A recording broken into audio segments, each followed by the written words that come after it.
Hello friends, welcome back to our channel Only Excellence.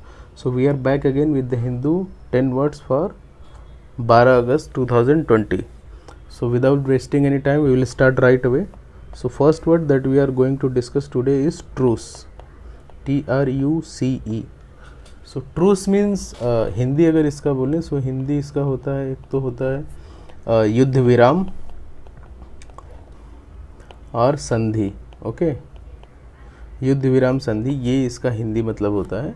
So any agreement between two party और two opponent party to stop fighting और to stop arguing on certain point, that is known as truce.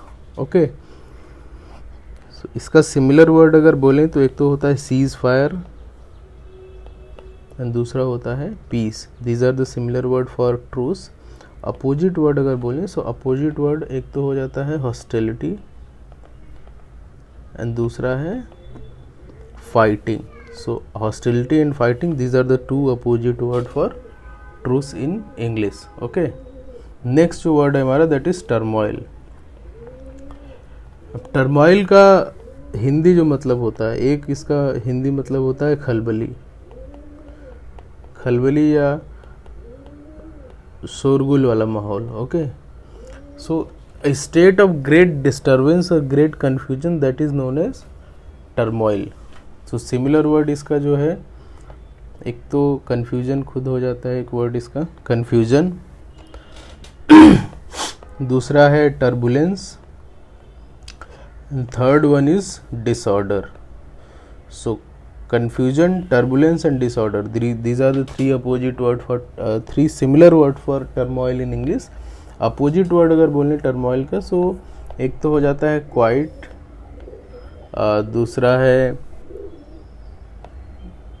Piece, ease, ये EASE ease, ये सब similar word हो जाते हैं आपके, opposite word हो जाते हैं आपके टर्मोइल में, टर्मोइल के इंग्लिश में.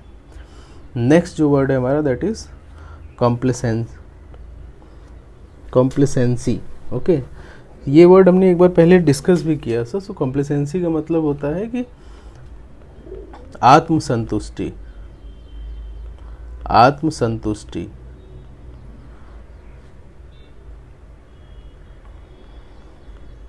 आत्मसंतुष्टि का जो भाव है या एक जो शालीनता का भाव है उसको हम बोलते हैं कॉम्प्लेसेंसी. ठीक है, so a feeling of satisfaction within oneself और वंस अचीवमेंट. सो अपने अंदर जो खुद में एक अपने सेल्फ अचीवमेंट का जो भाव होता है, जो एक आत्म संतोष या आत्म संतुष्टि का जो भाव होता है उसको हम बोलते हैं कॉम्प्लेसेंसी. सिमिलर वर्ड अगर इसका इंग्लिश में बोलें तो सिमिलर वर्ड एक तो हो जाता है सेल्फ सेटिस्फेक्शन, सेल्फ अप्रूवल भी होता है एंड सेल्फ एडमिरेशन. ये सिमिलर वर्ड हो जाते हैं आपके कॉम्प्लेसेंसी के इंग्लिश में. अपोजिट वर्ड अगर बोलें सो अपोजिट वर्ड इसका जो एक तो डिससेटिस्फेक्शन हो जाता है, डिससेटिस्फेक्शन और dissatisfied, that is the opposite word for complacency in English. ठीक है, नेक्स्ट जो वर्ड है हमारा दैट इज ब्रिंकमैनशिप. ब्रिंकमैनशिप, अब ब्रिंक मतलब होता है किनारे पे चले जाना, मैनशिप होता है कि brink means on the edge, manship means habit of being on the edge. Okay, so इसका जो हिंदी अगर मतलब बोलें सो अस्थिरता का जो भाव है, अस्थिरता का जो सिचुएशन है, अस्थिरता का जो स्टेट होता है उसको हम बोलते हैं ब्रिंकमैनशिप.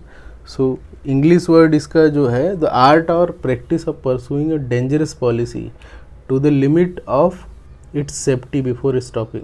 सो एक स्पेशली पॉलिटिकल टर्म में इस वर्ड को यूज करते हैं. सो एक ऐसा जैसे डेंजरस पॉलिसी वगैरह फॉलो करते हैं जिसको एंड तक जाके उसको उसकी सेफ्टी की लिमिट तक अगर जाके उसकी अस्थिरता लाते हैं, सो उसको हम बोलते हैं ब्रिंकमैनशिप. ठीक है, लाइव एग्जाम्पल अगर इसका बोलें तो एक जैसे डोनाल्ड ट्रंप और नॉर्थ कोरिया का जो किम जोंग यून का जो मीटिंग था वो एक एग्जाम्पल हो सकता है. ब्रिंकमैनशिप का।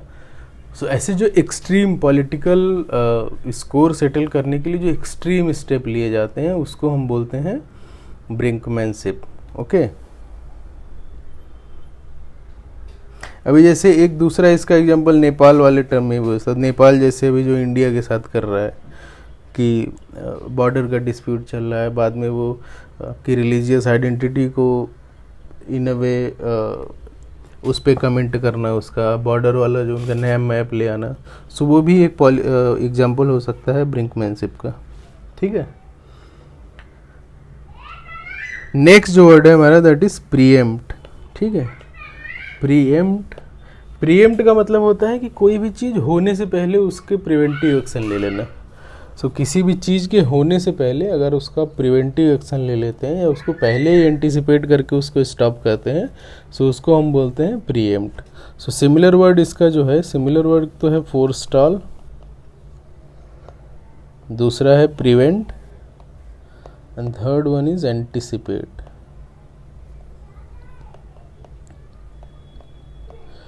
फोरस्टॉल, प्रिवेंट एंड एंटिसिपेट, ये इसका सिमिलर वर्ड हो जाता है आपका इंग्लिश में। ठीक है, नेक्स्ट जो वर्ड है हमारा दैट इज नजिंग। अब नजिंग जो है ये नज वर्ड से निकला है। नज वर्ड का मतलब होता है किसी को फ्रेंडली एक पुश देना। जैसे किसी को ऐसे आप अपनी अगर कोहनी से जो धक्का मारते हैं दैट इज नोन एज नज। ओके, सो किसी को फ्रेंडली पुश देना वो आ जाता है नजिंग में। ठीक है, सो एक तो ये है किसी कोई आदमी कुछ काम करना चाह रहा है, वो कर नहीं पा रहा है, तो आप उसको इन वे थोड़ा सा पुश करके उसको अगर मोटिवेट करते हो, so that is also a form of nudging. Economic term में यह है कि अगर आपकी इकोनॉमी बहुत स्लो चल रही है या बहुत प्रॉब्लम चल रही है, उसमें गवर्नमेंट अगर अपनी तरीके से कुछ ऐसे स्टेप्स लेती है जो इकोनॉमी को आगे पुश कर सके, तो उसको भी एक तरीके से नज बोलते हैं। ठीक है, सो परोक्ष रूप से दबाव बनाना that is known as nudging. Okay, so similar word इसका अगर इंग्लिश में बोलें तो सिमिलर वर्ड एक तो है पोक, दूसरा है डिग, थर्ड वन इज एल्बो जो मैंने बताया अभी आपको। ठीक है, नेक्स्ट जो वर्ड है हमारा दैट इज कंटेम्पलेट। अब कंटेम्पलेट का मतलब होता है किसी भी चीज़ में बहुत चिर चिंतन करना, मतलब बहुत लंबे समय तक अगर आप विचार करते हैं किसी भी चीज़ पे, सो बहुत थॉरली और बहुत सारे एस्पेक्ट को लेके अगर आप उस पर विचार करते हैं तो उसको हम बोलते हैं contemplating on certain thing. Okay, so thinking deeply on very particular topic that is known as contemplate. ठीक है, सो सिमिलर वर्ड इसका इंग्लिश में बोले तो एक तो हो जाता है व्यू, दूसरा है इंस्पेक्ट। ठीक है, व्यू, इंस्पेक्ट, ये सिमिलर वर्ड हो जाते हैं आपके कंटेम्पलेट के इंग्लिश में। नेक्स्ट जो वर्ड है हमारा दैट इज ट्रांसमाइग्रेट। सो ट्रांसमाइग्रेट का मतलब होता है कि pass into different body after death. So मृत्यु के बाद अगर दूसरे बॉडी में जो आत्मा जाती है, जो वो जो प्रोसेस है दैट इज़ नोन एज ट्रांसमाइग्रेट। ठीक है, सो हिंदी जो मतलब है, ये हिंदी मतलब होता है बसना या जा बसना। So passing into different body after death that is known as transmigrate. Next जो वर्ड है हमारा दैट इज डिस्पेल।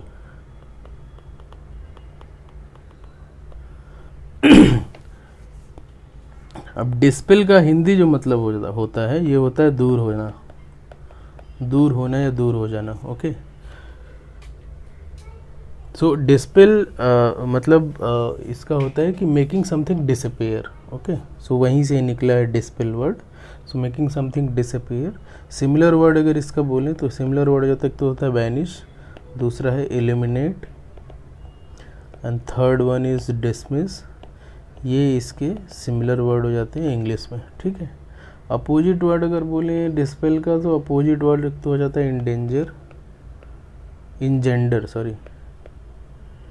इंजेंडर, ये एक अपोजिट वर्ड जाता है डिस्पेल का इंग्लिश में। नेक्स्ट जो वर्ड है हमारा दैट इज मेनेस। अब मेनेस का हिंदी जो मतलब होता है, मेनेस का हिंदी मतलब होता है संकट या खतरा. Okay, so a person or thing like that is likely to cause harm or threat or danger, that is known as menace. Okay, so similar word क्या है इसका आपका? danger, peril, risk, threat, hazard, ये इसके similar word हो जाते हैं आपके. अपोजिट वर्ड अगर menace का बोलें तो एक तो हो जाता है फ्रेंडली, दूसरा है स्पीसीज, भी एक वर्ड हो जाता है इसका आपका अपोजिट वर्ड menace का इंग्लिश में. सो ये रहे आज के हमारे 10 वर्ड्स. आप वीडियो को लाइक कीजिए, शेयर कीजिए, सब्सक्राइब कीजिए. Thank you so much for watching us.